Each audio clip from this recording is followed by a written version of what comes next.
Comment nos ancêtres faisaient-ils pour reconnaître un sol ferralitique d'un autre sol? Comment faisaient-ils pour exploiter ce sol, extraire le fer, fabriquer leurs outils? Répondez-moi. Ils étaient donc plus intelligents que nous. Qu'est-ce qui nous rend donc de plus en plus bêtes? Il faut se poser la question et les mots les plus justes.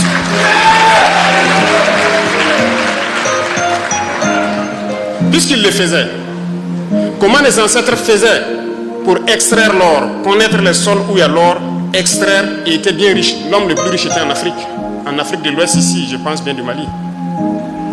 Comment faisait-il pour qu'aujourd'hui, à partir de quelques décennies en arrière, tous nos jugements d'or sont donnés aux autres pour qu'ils viennent exploiter et faire ce qu'ils veulent? Nos ancêtres étaient plus intelligents que nous et nous sommes plus bêtes qu'eux. Comment avons-nous fait pour devenir plus bêtes? Je ne vais pas manager le mot, c'est ça le terme. Nous disons que nous sommes des révolutionnaires. Et un révolutionnaire, ça dit la vérité. Ça peut faire mal, mais il faut le dire. Alors, je veux qu'on se réveille. Nous ne pouvons pas continuer dans cet élan et espérer prospérer. C'est impossible. Chaque période, chaque mois ou souvent le trimestre, j'aime dire au ministre du Commerce de m'envoyer le point de situation de nos importations. Je regarde les volumes et les montants que nous envoyons à l'extérieur pour exporter des produits. Souvent, j'ai mal. Souvent, asseyez-vous et faites un simple calcul. Vous voulez une souveraineté économique? Faites un simple calcul, l'habillement. Si nous prenons 20 millions de Burkinabés qui dépensent 10 000 francs CFA par mois et par an pour s'habiller, c'est-à-dire et que nous importons cela, ça fait 200 milliards de francs. Mais la moyenne d'entre vous dépense 10 000 francs par an pour s'habiller, rien qu'en payant des chaussures ou quelque chose qui est importé.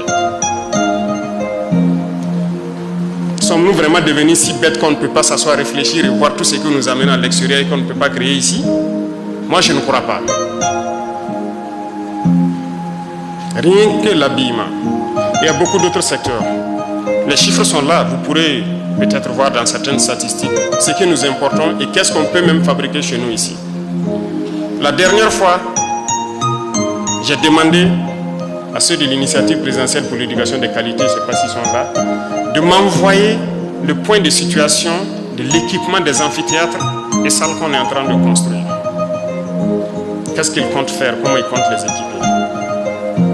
Ils m'ont envoyé, j'ai pris le temps de lire le week-end et j'ai vu donc combien de milliards de marchés devaient être passés pour les équipements. Vous voyez, dans vos amphithéâtres, les étudiants sont là. Dans les amphithéâtres, vos tables bancs et tout, dans les bureaux et tout ce qui s'ensuit. C'est beaucoup d'amphithéâtres en construction, donc c'est beaucoup d'équipements. Et j'ai vu donc les normes qu'ils ont mis et tout ça. Tous ces meubles donc devraient être commandés de l'extérieur. Puisque c'est, excusez-moi s'il y a des représentants de ces maisons ici, il y a des grandes maisons qui importent des meubles. Orca déco, intérieur maison, j'en passe. Ce sont ces normes-là. Alors je les ai dit, voilà ce qui va se passer. Soit nous fabriquons ça nous-mêmes à partir de nos menuisiers, nos soudeurs ici, ou bien vous rentrez en brousse, vous trouvez tous les bois morts, vous coupez des tabourets et vous venez mettre dans les universités.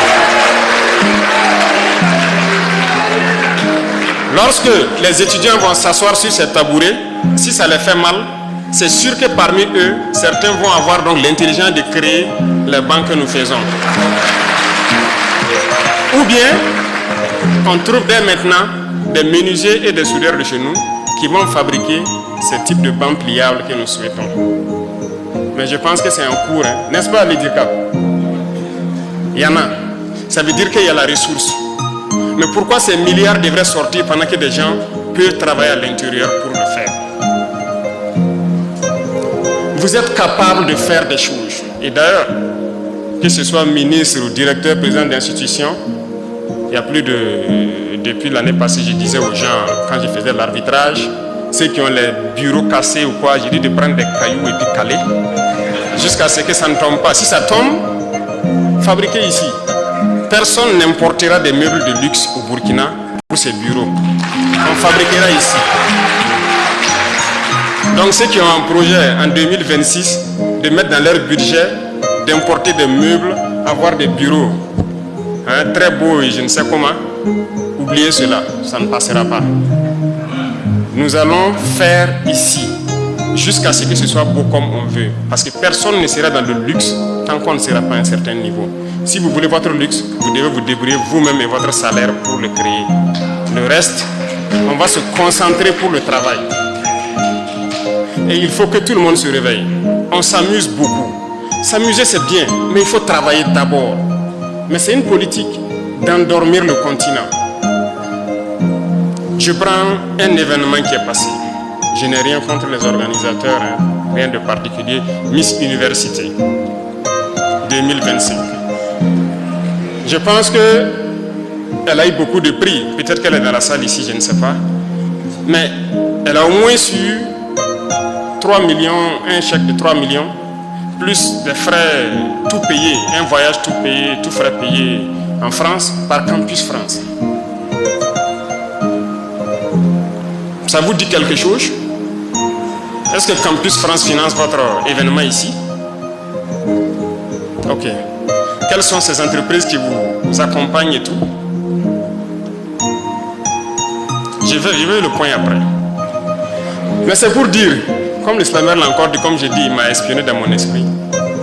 Les entreprises vont désormais contribuer.